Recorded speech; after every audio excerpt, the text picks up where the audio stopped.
الحمدللہ رب العالمین والصلاة والسلام علی سید المرسلین اما بعد فاعوذ باللہ من الشیطان الرجیم بسم اللہ الرحمن الرحیم۔ الحمدللہ آج 17ویں تراویح ادا ہوئی، آج بھی سوا پارہ پڑھا گیا، سوا 21 پارے مکمل ہو گئے۔ 21ویں پارے میں اللہ رب العالمین نے حضرت لقمان رحمۃ اللہ تعالیٰ علیہ کا ذکر فرمایا ہے۔ ان کے متعلق آج ہم کچھ سنتے ہیں کہ پورا رکوع تقریباً یعنی حتیٰ کہ پوری سورت بھی ان کے نام سے موسوم کی گئی، سورہ لقمان۔ تو یہ کون تھے، ان کے متعلق علماء نے بڑا کچھ لکھا ہے۔ علماء لکھتے ہیں کہ یہ حضرت لقمان علیہ السلام، حضرت لقمان رحمۃ اللہ تعالیٰ علیہ جو کہ حضرت طارخ کی نسل سے ہیں، اور ایک قول کے مطابق یہ حضرت ایوب علیہ السلام جو اللہ کے نبی ہیں، یہ ان کے بھانجے ہیں، یعنی ان کے بہن کے بیٹے ہیں، ان کے بھانجے ہیں۔ اور ایک قول کے مطابق یہ حضرت ایوب کی خالہ کے بیٹے ہیں۔ بہرحال یہ علماء کے مختلف اقوال ہیں۔ الغرض یہ حضرت داؤد جو حضرت سلیمان علیہ السلام کے والد ہیں، تو ان کا انہوں نے زمانہ پایا، حضرت داؤد علیہ السلام کا۔ اور اعلان نبوت سے پہلے حضرت داؤد علیہ السلام جب فتویٰ دیا کرتے تھے، اور جب تک آپ نے اعلان نبوت نہیں کیا تھا تو تب تک جو ہے وہ آپ یعنی حضرت لقمان فتویٰ دیا کرتے تھے، یعنی کوئی بھی شرعی مسئلہ پوچھتا تھا تو آپ فتویٰ دیا کرتے تھے۔ اور جب حضرت داؤد علیہ السلام نے اعلان نبوت کر دیا تو اس کے بعد پھر یہ فتویٰ خود حضرت داؤد علیہ السلام دینے لگے۔ یعنی ان کی علمی حیثیت جو ہے وہ یہ ہے، یعنی مشہور قول یہی ہے ان کے بارے میں کہ یہ نبی نہیں ہے، جس طرح اختلاف ہے حضرت خضر علیہ السلام کے بارے میں کہ وہ نبی ہیں یا نہیں، اور ان کے بارے میں بھی راجح قول زیادہ علماء نے یہی لکھا ہے کہ وہ نبی نہیں تھے۔ اسی طرح ان کے بارے میں بھی یہی راجح قول ہے کہ یہ نبی نہیں تھے بلکہ ایک حکیم تھے۔ آپ کے متعلق رسول اللہ صلی اللہ تعالیٰ علیہ وآلہ وسلم نے بھی ارشاد فرمائے، اور فرمایا کہ حضرت لقمان رضی اللہ تعالیٰ عنہ نبی نہیں تھے بلکہ وہ غور و فکر کرنے والے اور دولت یقین سے مالا مال اللہ کے نیک بندے تھے۔ اللہ بھی ان سے محبت فرماتا اور وہ بھی اللہ سے محبت فرماتے، اور اللہ رب العالمین نے انہیں حکمت کی نعمت عطا فرمائی۔ ایک مرتبہ وہ آرام فرما رہے تھے تو انہیں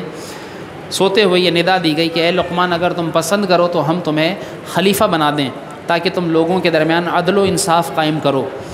تو انہوں نے اس ندا کا جواب دیتے ہوئے یہ عرض کیا کہ یا اللہ، اگر مجھے اختیار ہے تو پھر میں عافیت چاہوں گا، یعنی میں یہ عہدہ خلافت، منصب خلافت میں یہ قبول کرنا پسند نہیں کروں گا۔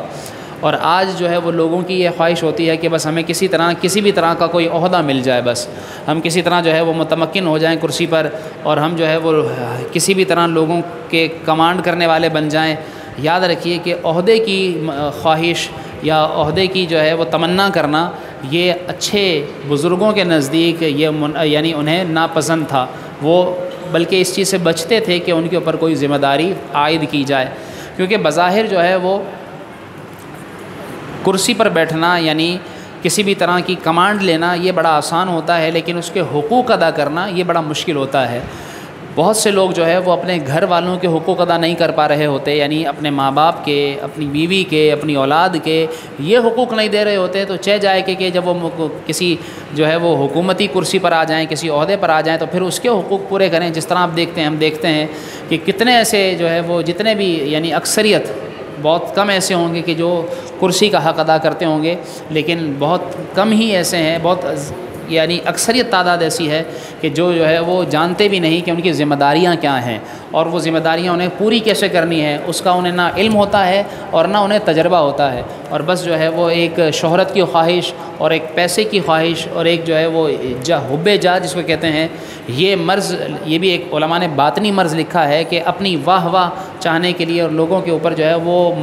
رعب اور دبدبہ حاصل کرنے کے لیے، ان کے اوپر کنٹرول حاصل کرنے کے لیے کرسی حاصل کرنے کی تمنا خواہش کرنا، یہ حب جاہ کہلاتا ہے، اور اس سے بھی بچنا ضروری ہے۔ جیسے حضرت لقمان علیہ رضی اللہ تعالیٰ عنہ نے کہا کہ یا اللہ، مجھے اختیار ہے تو میں عافیت چاہوں گا کہ میں اس آزمائش سے بچنا چاہتا ہوں،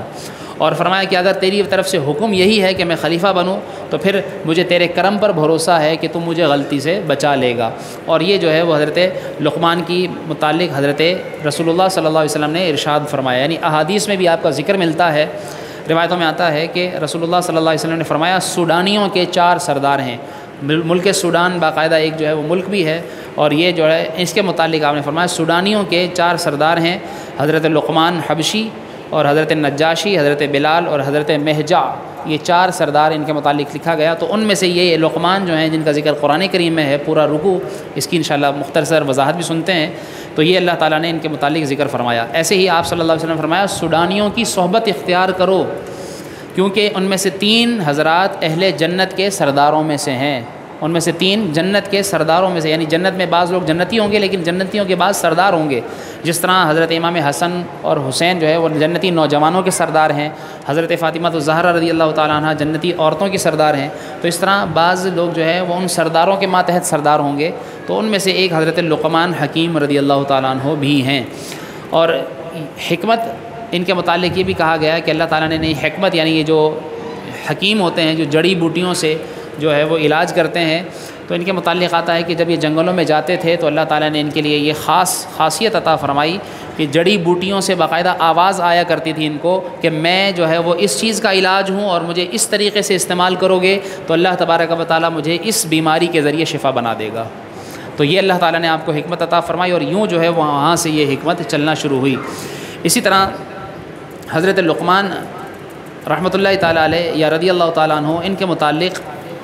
لکھا گیا کہ آپ کے ایک بیٹے تھے جن کا نام تھا انعم، اور ایک قول کے مطابق ان کے بیٹے کا نام تھا اشکم، جس طرح ہم لڑکیوں کا نام رکھتے ہیں انم، تو یہ ان کے بیٹے کا نام تھا۔ اور آپ رحمۃ اللہ تعالیٰ علیہ نے اپنے بیٹے کو جو نصیحتیں فرمائیں اسے اللہ تبارک و تعالیٰ نے قرآن کریم میں ذکر فرمایا۔ کس طرح ذکر فرمایا سنیے، اللہ تعالیٰ ارشاد فرماتا ہے وَلَقَدْ آتَيْنَا لُقْمَانَ الْحِكْمَةَ أَنِ اشْكُرْ لِي وَلِوَالِدَيْكَ، اور ہم نے بے شک لقمان کو حکمت عطا فرمائی، اور حکمت عطا فرمانے کے بعد یعنی اللہ تعالیٰ نے ان کا ذکر ہوا قرآن کریم میں کہ انہوں نے اپنے بیٹے کو کیا نصیحت فرمائی۔ روایتوں میں آتا ہے وہ اپنے بیٹے سے کہنے لگے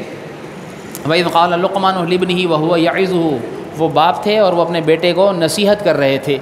اس سے ہمیں پہلا نقطہ یہ سیکھنے کو ملتا ہے کہ باپ کو بیٹے کو نصیحت کرنی چاہیے، یعنی باپ کے لیے یہ حکم ہے کہ وہ اپنے بیٹے کو نصیحت کرے، یعنی کبھی اس کو بٹھا کر سمجھائے۔ ہمارے ہاں بہت ہی کم کوئی ایسا خوش نصیب ہوگا جس کو کبھی باپ نے بٹھایا ہو، بٹھا کر اس کو کہے کہ بیٹا بتاؤ تم نے کیا کیا کیا، تم کیا کر رہے ہو، کیا تمہارا ارادہ ہے، کیسی تمہاری زندگی گزر رہی ہے۔ یعنی بچہ جو ہے وہ جب سمجھدار ہونا شروع ہو جاتا ہے اس وقت سے لے کر اور پھر اس کے بالغ ہونے تک، پھر بالغ ہونے کے بعد اچھے خاصی عمر تک، پھر اس کے نکاح ہونے کے بعد جب وہ خود بچوں والا ہو جائے تو اس تک بھی جو ہے وہ والدین میں سے باپ کی یہ ذمہ داری بنتی ہے کہ وہ اپنے بیٹے کی تربیت کرتا رہے، کیونکہ باپ جس دور سے گزر چکا ہوتا ہے یا جس دور سے گزر رہا ہوتا ہے بیٹے نے بھی اس سے گزرنا ہوتا ہے۔ تو جو نصیحت باپ کی بیٹے پر اثر کرے گی، بہت سے ایسے لوگ ہوں گے کہ اگر ان کے والد حیات ہیں تو اللہ تعالیٰ ان کا سایہ، ان کے والد کا سایہ ان کی اولاد پر تادیر سلامت رکھے، اور جن کے والدین میں سے کوئی یا والد جن کے دنیا سے جا چکے ہیں تو وہ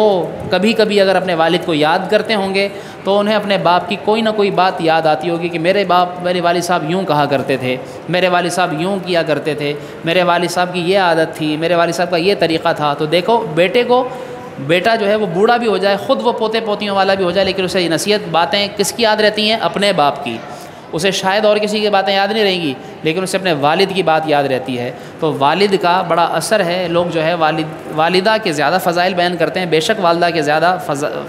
فضیلت ہے، اس کے فضائل اپنی جگہ، لیکن والد کا بھی مقام و مرتبہ ہے، اور جو مرتبہ مقام والد کا ہے اور جس طرح والد ایک جو ہے وہ اپنے بچوں کی پرورش کرتا ہے وہ والد ہی جانتا ہے۔ اگرچہ ماں کی جو ہے وہ فضیلت بھی یہاں بیان ہوئی ہے اسی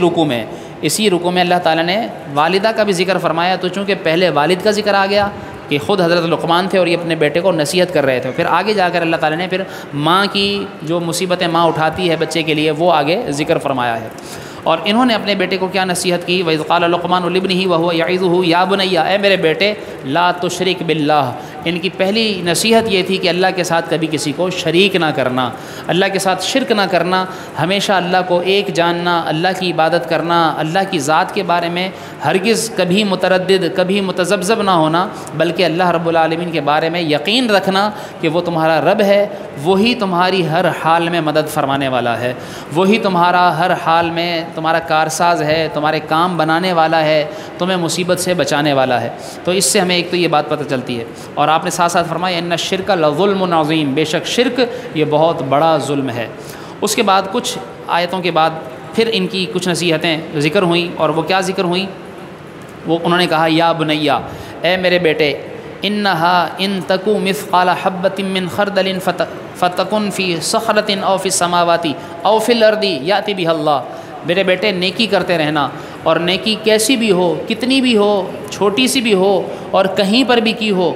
کہتے ہیں کہ اگر ایک دانے کے وزن کے برابر بھی تمہاری نیکی ہوگی، ان تکو مثقال حبۃ من خردل، رائی کے دانے کے برابر بھی، رائی کا دانہ چھوٹا سا، بالکل ذرا سا ہتھیلی پر رکھیں تو رائی کے دانے بسا اوقات جو ہے وہ چھوٹے چھوٹے بالکل، یعنی مٹی کے ذرات سمجھ لیجئے، کہتے ہیں کہ اگر اس طرح رائی کے دانے کے برابر بھی تم نیکی کرو گے، اور وہ نیکی تمہاری کہاں ہوگی؟ فتکن فی صخرۃ، کسی پتھر کے اندر بھی چھپ کر کرو گے، یعنی کسی غار میں بھی چھپ کر کرو گے، او فی السماوات، یا آسمانوں میں کہیں تمہاری نیکی ہوگی، او فی الارض، یا زمینوں میں تمہاری کہیں نیکی ہوگی، تو قیامت کے دن اللہ رب العالمین یاتی بہ اللہ، تمہاری اس نیکی کو تمہارے سامنے لا کر کھڑا کر دے گا۔ وہ نیکی تمہیں کبھی نہ کبھی کہیں نہ کہیں ضرور کام آئے گی، شاید تمہیں پتہ نہ چلے۔ اس سے علماء بیان فرماتے ہیں کہ ہمیں یہ سیکھنے کو ملتا ہے کہ انسان کو چھوٹی سے چھوٹی نیکی بھی نہیں چھوڑنی چاہیے، جب بھی اسے نیکی کرنے کا موقع ملے۔ جیسے آج جمعے کے بیان میں بھی یہ ذکر کیا گیا کہ بعض بزرگوں نے فرمایا، بلکہ رسول اللہ صلی اللہ علیہ وسلم کی حدیث پاک کا مفہوم ہے کہ اگر جو ہے وہ تم رسی کا ڈول کسی کو، یعنی ڈول کے لیے جو رسی وہ باندھی جاتی ہے، وہ رسی بھی کسی کو دے سکو کہ وہ ڈول ڈال کر جو ہے پانی نکال لے کنویں میں سے، یا جوتی کا تسمہ جس سے جوتی باندھی جائے وہ تسمہ تم کسی کو دے سکو، یا راستے سے پتھر بھی ہٹا سکو، تو یہ بھی تمہاری طرف سے نیکی ہے۔ ایسی چھوٹی چھوٹی نیکی بھی کرو گے تو اللہ رب العالمین تمہاری اس نیکی کو آخر کہیں نہ کہیں سے تمہارے سامنے لا کر کھڑا کر دے گا۔ اس نیکی پر میرے ذہن میں ایک واقعہ بھی آیا، سنتے چلیے، بڑا ایمان افروز واقعہ ہے۔ ایک بزرگ تھے جو تنگ دست ہو گئے، یعنی ان کے فاقہ کشی کے دن شروع ہو گئے، اور وہ جو ہے وہ کھانے کو محتاج ہو گئے، تو وہ سفر کی نیت سے گھر سے نکلے تو انہیں جو ہے وہ ایک راستے میں پڑا ہوا قیمتی ہار نظر آیا۔ وہ قیمتی ہار نظر آیا تو وہ انہوں نے اٹھا لیا۔ وہ ہار اٹھا کر وہ اپنے گھر آ گئے۔ جب اس ہار کا مالک وہ ہار ڈھونڈتے ڈھونڈتے، بڑا قیمتی ہار تھا، ہیرے جواہرات کا وہ ہار، وہ ڈھونڈتے ڈھونڈتے، اب یہ بندہ حاجت مند تھا، اب ہم جیسوں میں سے کسی کو ایسے مل جائے تو وہ کسی کو بتائے گا بھی نہیں، وہ تو چپکے سے جائے گا، بیچے گا، اپنا کام نکالے گا۔ حالانکہ اس طرح کسی کا پڑا ہوا مال مل جائے تو اس مال کو کہا جاتا ہے لقطہ، کہا جاتا ہے لقطہ، یعنی کسی کے پیسے پڑے ہوئے مل جائیں اس طرح، تو اس طرح پڑی ہوئی چیز اول تو حکم یہ ہے کہ اٹھائی نہ جائے، جس کی ہوگی ظاہر ہے وہ ڈھونڈتا ڈھونڈتا آئے گا، وہ اٹھا لے گا۔ ہمارے ہاں تو کوئی کسی کی چیز گرے، تھوڑی سی دور آگے چلا جائے، بلکہ آگے کیا سامنے بھی کھڑا اس کے اوپر پاؤں رکھ دیتے ہیں۔ تو یہ غلط طریقہ، غلط انداز ہے کہ کسی کی چیز کے اوپر جو ہے وہ قبضہ کرنا، کسی کی چیز کو چھپانا، کسی چیز جو ہے وہ لینے کی کوشش کرنا، ایسا نہیں کرنا چاہیے۔ بلکہ مسلمان کا کیا کام ہونا چاہیے کہ وہ کسی بھی چیز یا کسی کی پڑی ہوئی نظر آئے تو مسلمان کو حکم یہ ہے کہ وہ نہ اٹھائے۔ ظاہر ہے وہ ڈھونڈتا ڈھونڈتا آئے گا، اس کو اس کی چیز وہیں پڑی ہوئی نظر آ جائے گی، وہ لے جائے گا، اور پھر اگر اس نے اٹھا لیا تو یہ اٹھانے والا اب اس کو اس تک پہنچانے کا ذمہ دار ہو جائے گا۔ اگر اس نے نہیں پہنچایا تو اب یہ گناہ گار ہوگا کہ اس نے اٹھایا کیوں، کسی کا مال اٹھایا کیوں۔ اگر اٹھانے کے بعد اس نے پہنچایا نہیں تو اس نہ پہنچانے پر بھی یہ گناہ گار ہوگا اور اٹھانے پر بھی گناہ گار ہوگا۔ تو اس طرح ہمیں اول درس یہ ملتا ہے کہ کسی کی پڑی ہوئی چیز ہم جلدی سے نہ اٹھائیں، اور اگر اٹھائیں تو اس نیت سے اٹھائیں کہ میں اس کو پہنچاؤں گا، اور معلوم ہو کہ ہاں یہ اس کی ہے تو پھر تو اٹھا لینا افضل ہے کہ اٹھا کر اس تک پہنچائے۔ تو انہیں وہ ہار مل گیا اور یہ اٹھا کر جو ہے وہ لے گئے اپنے گھر۔ بعد میں مالک ڈھونڈتا ڈھونڈتا آیا اور اس نے بازار میں اعلان کروایا کہ میں جو ہے میرا ایسا ایسا ہار ہے، ایسا ایسا ہار جو ہے گم گیا ہے، تو وہ کسی کو معلوم ہوا ہو تو انہوں نے جب اٹھایا تھا بزرگوں نے تو انہوں نے بتا دیا کہ کوئی ڈھونڈتا ہوا آئے تو میرا گھر فلاں جگہ ہے، وہاں ان کو بھیج دینا، وہاں ان کی امانت ان کو لوٹا دوں گا۔ وہ اعلان کرنے کے بعد یہ چلے گئے، اور جب وہ ڈھونڈنے والا آیا لوگوں نے بتایا بھئی فلاں آدمی ہے، فلاں ایک بندہ ہے، اس نے جو ہے وہ ہار اٹھایا ہے اور آپ جائیے ان کے پاس۔ وہ جاتے ہیں اور وہ کہتے ہیں کہ جی میرا ایک ہار قیمتی ہار ہے جو میری زندگی کی جمع پونجی ہے سمجھ لیں، وہ ہار گم گیا کہ وہ آپ کے پاس ہے۔ تو انہوں نے کہا کہ نشانی بتائی، انہوں نے نشانی بتائی اور وہ گئے اندر سے اور لا کر صحیح سلامت ہار، دیکھا بھی نہیں کھول کے، وہ ان کو دے دیا۔ اور بعض قول کے مطابق کہ انہوں نے جو کہ وہ ہار کھلا ہوا پڑا تھا تو وہ ہار اٹھایا، تو دیکھنے سے مراد یہ کہ وہ کھول کر کیا دیکھنا، وہ ہار ہی تھا، ان کو پتہ تھا کہ یہ ہار ہے، وہ اٹھا کر انہوں نے ان کو لا کر دے دیا، وہ لے کر وہ چلا گیا۔ پھر کچھ عرصہ گزر گیا اور جب یہ شخص، یہ جو غریب تھا، یہ بزرگ نیک بندہ اللہ کا، یہ جو ہے وہ سفر کی نیت سے سمندری سفر اس نے اختیار کیا اور اپنا شہر چھوڑ کر کسی دوسرے شہر، دور دراز شہر میں وہاں پہنچائیے۔ وہاں پہنچنے کے بعد اس نے دیکھا کہ وہاں ایک ویران سی بستی ہے، کچھ لوگ وہاں پر رہتے ہیں اور آہستہ آہستہ وہاں پر لوگ آ کر بس رہے ہیں، وہ بستی آباد ہو رہی ہے اور وہاں ایک چھوٹی سی جو ہے مسجد ہے، لوگ جو ہے وہاں پر وہ نماز وغیرہ پڑھتے ہیں۔ تو انہوں نے جا کر اس مسجد میں ڈیرا ڈال لیا اور وہاں جا کر انہوں نے نماز پڑھنی شروع کی، اور وہاں کچھ جو ہے وہ آس پاس جنگلات سے کچھ پھل کھا کر، کچھ اسی طرح کی چیزیں اٹھا کر کھا کر اپنا گزارا کرتے۔ آخرکار ان کو لوگوں نے نماز پڑھتے دیکھا تو وہاں کے لوگوں نے کہا کہ ہم چاہتے ہیں کہ آپ کو ہم اپنا امام بنا لیں۔ یہ ان کے امام بن گئے اور اس طرح جو ہے وہ ان کا گزر ہونے لگا۔ پھر لوگوں نے ان کے پاس بچے پڑھانا شروع کر دیے، یہ بچوں کو تعلیم دیتے رہے۔ اس طرح ان کا یہ وقت اچھا گزرنے لگا۔ آہستہ آہستہ جب وقت گزر گیا، لوگوں کو ان کے پر اعتماد ہو گیا، تو لوگ کہنے لگے کہ آپ کی جو ہے وہ فیملی، آپ کے گھر بار، آپ کے بیوی بچے، تو کہنے لگے کہ میں نوجوان ہوں اور ابھی میں نے نکاح نہیں کیا۔ تو پھر انہیں اسی محلے میں سے کسی نے کہا کہ ہم چاہتے ہیں کہ آپ کا نکاح، کیونکہ آپ بڑے نیک آدمی ہیں اور ایک فلاں یہاں پر ایک نیک آدمی رہتا ہے، وہ اپنی بیٹی کے نیک شخص کی رشتے کے تلاش میں ہے، ہم چاہتے ہیں کہ آپ ان کے پاس اپنا نکاح کا پیغام پہنچائیں۔ آخرکار لوگوں کے اصرار کرنے پر انہوں نے اپنا پیغام وہاں پہنچایا، اور وہ اللہ کا نیک بندہ وہ بھی اسی تلاش میں تھا کہ کوئی مجھے نیک آدمی ملے تو میں اس سے اس کا نکاح، اپنی بیٹی کا نکاح کر دوں۔ اور اتفاق سے وہ اس کی اکلوتی بیٹی تھی اور اس کے ساری جائیداد کی مالک بھی وہی لڑکی تھی۔ کتابوں میں لکھا ہے کہ آخرکار ایک وقت آیا کہ اللہ تعالیٰ نے ان کے درمیان موافقت ڈالی اور اس شخص کا اس امیر آدمی کی بیٹی سے نکاح کر دیا گیا، رخصتی ہو گئی۔ اور رخصتی کے بعد جب یہ شخص اپنی زوجہ کے پاس پہنچتا ہے اور جب اسے پہلی بار دیکھتا ہے تو اس کی نظر اس لڑکی کے گلے پر پڑتی ہے، تو دیکھتا ہے اس نے وہی ہار جو اس کو لوٹایا تھا، وہی ہار اس لڑکی کے گلے میں پڑا ہوا ہوتا ہے۔ اور یہ وہاں سے پھر اس کا یقین بڑھتا ہے اور وہ کہتا ہے کہ دیکھو میں نے کہاں وہ ہار کب کس کو اٹھا کر دیا تھا، اور اللہ تعالیٰ نے آج اس ہار کے ساتھ اور اس ہار کی مالکن بھی اللہ تعالیٰ نے میرے حوالے کر دی ہے اور میری زوجیت میں عطا کر دی ہے۔ تو اس سے علماء بیان فرماتے ہیں کہ کسی کی نیکی کیسی بھی ہو، اللہ تعالیٰ کہیں نہ کہیں سے سامنے لا کر کھڑی کر دیتا ہے۔ تو انسان کو نیکی کبھی نہیں چھوڑنی چاہیے، نیکی کو کبھی معمولی نہیں سمجھنا چاہیے۔ بسا اوقات بظاہر نیکی بڑی چھوٹی ہوتی ہے لیکن اس کا اجر بہت بڑا ہوتا ہے۔ تو اس طرح حضرت لقمان رضی اللہ تعالیٰ عنہ نے کیا کہا اپنے بیٹے سے کہ بیٹے چھوٹی سی کی بھی نیکی ہوگی اور وہ تم غار میں چھپ کر پتھر میں بھی کرو گے، پتھر کے نیچے بھی چھپاؤ گے، یا تم آسمانوں میں بھی وہ نیکی بھیج دو گے، یعنی تمہارا وہ اجر وہاں ہوگا، یا دنیا میں کہیں زمین میں تمہاری نیکی ہوگی لیکن اللہ تعالیٰ کہیں نہ کہیں سے تمہارے سامنے یاتی بھی اللہ تعالیٰ اس نیکی کو تمہارے سامنے لے آئے گا، چاہے دنیا میں یا آخرت میں، لیکن لائے گا ضرور۔ کیوں؟ ان اللہ لطیف خبیر، بے شک اللہ تبارک و تعالیٰ بڑے لطف فرمانے والا اور بڑا ہی باخبر ہے۔ وہ جانتا ہے تم نے کب کس کے ساتھ کون سی نیکی کیوں کی ہے، وہ اللہ تعالیٰ تمہارے ہر عمل پر باخبر ہے۔ اس لیے نیکی کو نیکی سمجھ کر کیا کرو، اللہ تعالیٰ تمہیں اس کا اجر ضرور عطا فرمائے گا۔ اور پھر اس کے بعد انہوں نے ایک اور نصیحت کی اپنے بیٹے سے، یا بنی اقیم الصلاۃ، اے بیٹے نماز قائم رکھنا، نماز پڑھتے رہنا۔ ہمارے میں سے کوئی ہے جو اپنے بیٹوں کو اس طرح نصیحت کرتا ہو، بیٹا نماز پڑھا کرو، بیٹا نماز پڑھا کرو، بیٹا نماز پڑھا کرو۔ بچے جب تک چھوٹے ہیں، جب تک نہ سمجھ ہیں، لیکن آخرکار ماں باپ انہیں کہتے رہیں، باپ خاص طور پر، پھر باپ سختی بھی کر سکتا ہے، جیسا کہ حکم بھی ہے 7 سال کی عمر میں اپنے بچے سے کہو، اور جب وہ 10 سال کا ہو جائے تو اسے مارو، نماز نہ پڑھنے پر اسے مار کر نماز پڑھاؤ۔ تو یہ ارشاد رسول ہے، ہمیں اس پر بھی عمل کرنا چاہیے کہ باپ بیٹے کو سختی سے کہے بیٹا نماز پڑھا کرو۔ اب دیکھیں نا، ہم کتنے ایسے ہیں، اور تقریباً اکثریت ایسی ہے کہ جو صاحب اولاد ہیں، اللہ نے ان کو اولاد عطا فرمائی ہے، تو اللہ نے جب اولاد دی ہے کہ یہی جتنے بیٹھے ہیں ان کے ساتھ اگر ان کے اپنے اپنے بچے بھی بیٹھے ہوئے ہوں ساتھ، یعنی ان کا بیٹا، ان کا بھائی، ان کا گھر کا کوئی فرد ساتھ بیٹھا ہوا تو ہماری مسجد ویسے ہی بھر جائے۔ تو ہمیں کوشش یہ کرنی چاہیے کہ ساتھ ہم ان کو بھی لانے کی کوشش کریں،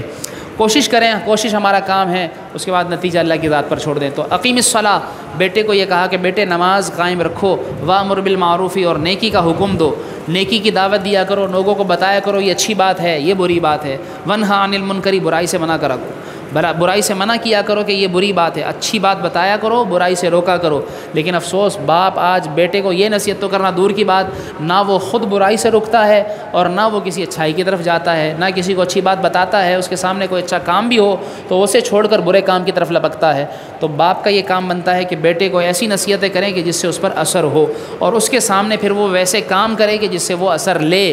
کہنا بھی اور کرنا بھی کرے گا تو بچہ جو ہے وہ باپ سے سیکھے گا اور وہ اچھا اثر لے کر آگے کو اس کی طرف نیکی بڑھائے گا۔ اور فرمایا آخری اچھی بات، وصبر علی ما اصابک، اور تجھے کوئی بھی مصیبت پہنچے اس پر صبر کیا کر، اس پر صبر اختیار کیا کر۔ کتنے ایسے لوگ ہیں کہ جو صبر نہیں کرتے، بے صبرے ہو جاتے ہیں، واویلا مچا دیتے ہیں، شور مچا دیتے ہیں، بے صبری کا مظاہرہ کرتے ہیں۔ ہمیں چاہیے کہ جب بھی کوئی مصیبت آئے اس پر صبر سے کام لیں، تحمل مزاجی سے کام لیں، اللہ سے مدد مانگیں، اور اس مصیبت پر اس پر بجائے اس پر شکوہ کرنے کے اللہ سے دعا کریں کہ وہی رب ہے جو ہماری مصیبت کو دور فرمائے گا۔ فرمایا یہ جو 4 کام ہیں، نماز قائم کرنا، نیکی کی دعوت دینا، برائی سے منع کرنا اور صبر کرنا، فرمایا ان ذالک من عزم الامور، یہ بڑے ہمت کے کام ہیں، یہ ہر کوئی نہیں کر سکتا، لیکن تم کرو گے تو تمہارے لیے یہ بڑی ہمت کا کام ہوگا۔ اب بھی جو یہ لوگ ایسے کام کرتے ہیں، اچھائی کی بات بتائیں، برائی سے منع کریں، نماز قائم کریں اور مصیبت پر صبر کریں، بڑی ہمت والے ہیں۔ اور فرمایا ولا تصعر خدک للناس، اور لوگوں کے سامنے جو ہے وہ کبھی تکبر نہیں کرنا، ولا تمشی فی الارض مرحا، اور زمین میں کبھی اترا کرنا چلنا، یہ بھی ان کی نصیحتیں ہیں۔ بعض لوگ جو ہے وہ لوگوں کے اوپر تکبر کرتے ہیں اور اترا کر چلتے ہیں۔ فرمایا ان اللہ لا یحب کل مختال فخور، اللہ تعالیٰ اس طرح تکبر سے اکڑ کر چلنے والے کو پسند نہیں فرماتا۔ اور فرمایا وقصد فی مشیک، اپنی چال میں ذرا سا دھیما پن رکھنا، ذرا اچھے انداز سے چلنا، یعنی وہی کہ تیزی سے تکبر سے نہ چلنا، یا دوسروں سے آگے نکلنے کی کوشش نہ ہو کہ کسی کو تم نیچا دکھاؤ، کسی کو حقیر سمجھو، نہیں، بلکہ اگر تم اپنی چال کو درمیانہ رکھو اور ساتھ ساتھ وغضض من صوتک، اپنی آواز کو بھی ذرا دھیما رکھنا، بڑوں کے سامنے بولو تو ذرا ادب سے، ذرا انداز سے، ذرا لہجے کے ساتھ، بے ادبی کے ساتھ ان کے سامنے چیخ چلا کر نہیں، خاص طور پر اپنے بڑوں یعنی اپنے بڑے بھائی بہنوں کے آگے اور اپنے ماں باپ کے آگے، اپنے بزرگوں کے آگے، ان کے آگے بات کرو تو ذرا سنبھل کر، ذرا سوچ کر، ذرا سمجھ کر کہ میں کیا بات کر رہا ہوں۔ اور اس طرح جب تم بات کرو گے تو ہلکی دھیمی آواز سے بات کرنا۔ پھر کہا ان انکر الاصوات لصوت الحمیر، بے شک جو اونچی آواز سے چلا کر بات کرنا ہے، یہ طریقہ کیا ہے؟ کہا کہ بے شک سب سے بری آواز اللہ کو جو ناپسند ہے وہ ہے گدھے کی آواز، گویا اونچی آواز سے چلا کر بولنا یہ گدھے کا طریقہ ہے۔ تو اس طرح ہمیں ان تمام نصیحتوں پر حضرت لقمان کی عمل کرنا چاہیے۔ اس میں مختصر سا تذکرہ یہ بھی سن لیجئے جو بیچ میں اللہ تعالیٰ نے ذکر کیا کہ ہم نے انسان کو یہ وصیت فرمائی ہے کہ وہ انسان کیا کرے، اپنے والدین کا خیال کرے، اپنے والدین کے ساتھ اچھا سلوک کرے، اور کیا پھر ماں کی تھوڑی سی یہاں پر جو ہے وہ اللہ رب العالمین نے کچھ آیات کا حصہ ذکر فرمایا حملتہ امہ وہنا علی وہن وفصالہ، کہ ماں جو ہے وہ اپنے بچے کو پیٹ میں اٹھاتی ہے، جب سے بچہ ماں کے پیٹ میں آتا ہے تب سے لے کر 9 ماہ تک، یعنی ہم اندازہ کریں کہ ہم اگر کوئی وزن اٹھائیں گے، اپنے بچے کو اٹھا لیں اپنی گود میں، باپ اپنی گود میں اٹھائے گا بچے کو 1 گھنٹے 2 گھنٹے کے بعد تھک جائے گا، اور یہ گود میں ہے اور ایک ہے جسم کے اندر، اور پھر وہ ماں اس کو سوتے جاگتے کھاتے پیتے اٹھتے بیٹھتے ہر حال میں اسے اٹھائے رکھتی ہے۔ اور اسی لیے اللہ تعالیٰ نے فرمایا حملتہ امہ وہنا علی وہن، وزن پہ وزن، وزن پہ وزن، وزن پہ وزن برداشت کرتی ہے، اور پھر اس کے بعد وفصالہ، پھر اسے اپنے سے جدا کرتی ہے، یعنی اسے پیدا کرتی ہے، اسے جنم دیتی ہے، دنیا میں لاتی ہے، اور پھر اس کے بعد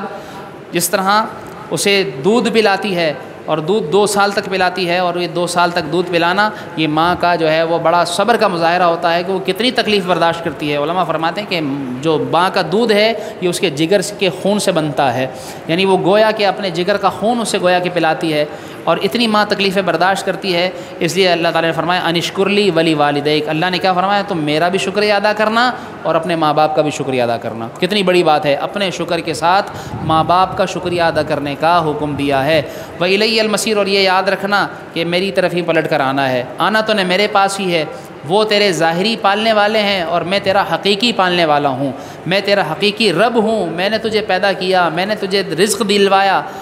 ان کو سبب بنا دیا ماں باپ کو، اور میں تیرا حقیقی پالنہار میں ہی ہوں، آنا تو نے میرے پاس ہی ہے۔ تو یہ آیات بھی ہمیں بڑا جو ہے وہ درس دیتی ہیں کہ ہم اپنے ماں باپ کے ساتھ اچھا سلوک کریں، یعنی جہاں ماں باپ کو حکم ہے، یعنی والد کو حکم ہوا کہ یہ نصیحتیں کرو جس طرح حضرت لقمان نے اپنے بیٹے کو کی، تو اسی طرح اولاد کو بھی کہا گیا کہ تم اپنے والدین اور خاص طور پر اپنی ماں کے ساتھ اچھا سلوک کرو۔ اللہ تعالی ہم سب کو ان قرآنی باتوں پر بھی عمل کرنے کی توفیق عطا فرمائے، اور جو کچھ ہم نے سنا انہیں دوسروں تک پہنچانے کی توفیق عطا فرمائے۔